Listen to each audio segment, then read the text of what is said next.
Hello అండి, welcome back to my channel Meena persons. ఎలా ఉన్నారు? నేను ఈరోజు మసాలా పౌడర్, ధనియాలు ఇవన్నీ పౌడర్ చేసుకుంటున్నానండి. మసాలా నేను చికెన్లోకైనా, కర్రీస్లోకైనా, దేంట్లోకైనా నేను ఇదే వేస్తాను అనమాట. మీరు ఒకసారి చూడండి, నేను చూపిస్తాను. నేను చేసుకున్న విధానంతో నేను చూపిస్తున్నాను.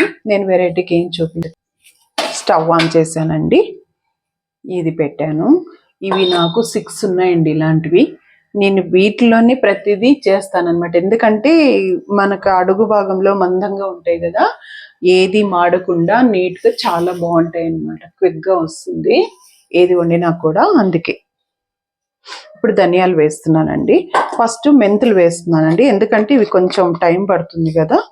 ఒక 30 గ్రామ్స్ అండి.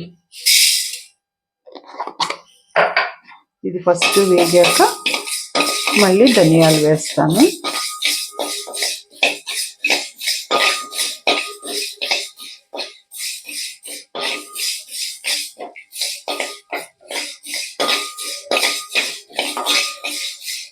ఇప్పుడు ధనియాలు వేస్తున్నాను. ఇప్పుడు సిమ్లో పెడుతున్నాను,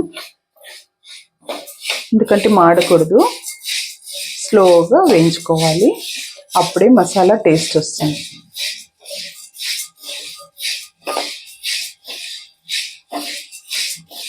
నేనంతా ఇంట్లోనే చేస్తానండి, ప్రతిదీ ఇంట్లోనే తయారు చేసుకుంటాను.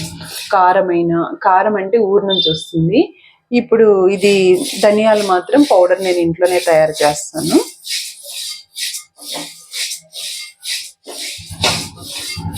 మనం ఇంట్లో ఎంత ఓపికగా చేసుకుంటే అంత ఆరోగ్యంగా ఉంటామన్నమాట. ఇప్పుడు బయట అన్ని కల్తీలు కదండి, ఏది నమ్మలేము. అందుకే ప్రతిదీ నేను ఓపికగా ఇంట్లోనే చేస్తాను.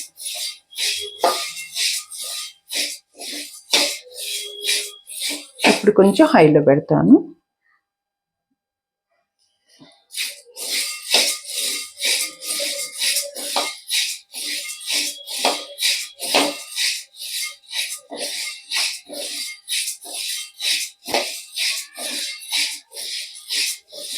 ఇప్పుడు జీలకర్ర వేస్తున్నానండి. జీలకర్ర 50 గ్రామ్స్ తీసుకున్నాను.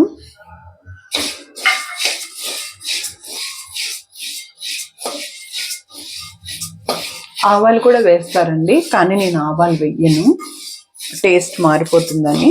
జస్ట్ ఈ 3 వాడతాను నేను.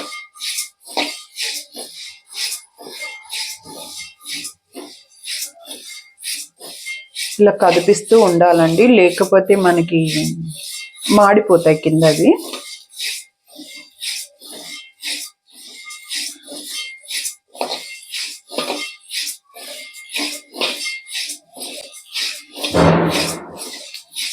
నాకు షాప్లో వర్క్ చాలా ఉంటుందండి. నేను ఏంటంటే టైం తీసుకొని నేను ఈ వీడియోస్ అన్నీ పెడుతున్నాను.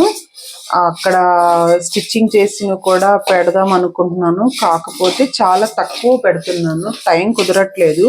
చాలా అర్జెంటుగా ఆఫ్ చేసేస్తున్నానండి. కుట్టడం ఇవ్వడం ఇదే సరిపోతుంది. వీడియో చేద్దామంటే టైం లేదు. నేను ఒక్కదాన్నే కదా అన్నీ చేయాలంటే టైం కుదరట్లేదు. టైం కుదిరినప్పుడు నేను అలా మోడల్స్ అలా పెడుతున్నాను అనమాట. నేను ఇంకా సాధ్యమైనంత వరకు చూపించాలని అనుకుంటున్నాను, చూపిస్తాను తప్పకుండా. ఇప్పుడు ఇవి తీసేస్తున్నాను, చల్లారిన తర్వాత గ్రైండ్ చేస్తాను.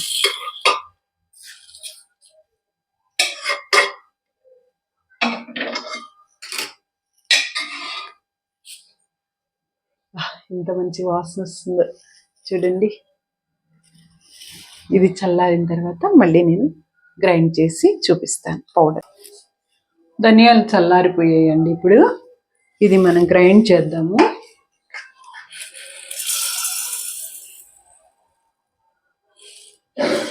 ఇదైతే బాగా మెత్తబడిపోతుందండి చిన్న దాంట్లో చేస్తే. పెద్ద దాంట్లో చేస్తే అలా బరకగా ఉంటుంది అనమాట. అందుకే దీంట్లోనే చేస్తున్నాను నేను.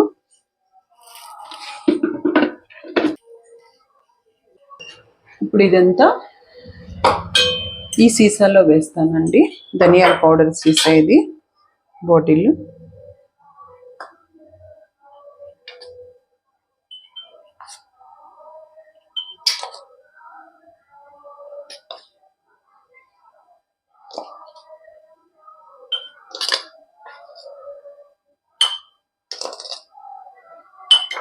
చాలా బాగుంటుందండి. మామూలుగా మసాలాలు మనం బయట నుంచి కొనుక్కొచ్చి ధనియాల పౌడరు ఏదో అలా వేసి చేస్తాం, అది అసలు టేస్ట్ ఉండదు. ఇలా చేసుకొని చూడండి, చాలా టేస్టీగా ఉంటుంది. సింపుల్గా అన్నిటిలో వేసుకొని తినేయచ్చు. ఎగ్జాక్ట్గా ఫుల్. Okay, wow, nice. ఇలా తుడిచేసి ఇలా పెట్టేస్తాను. బాగుంది. ఓకే.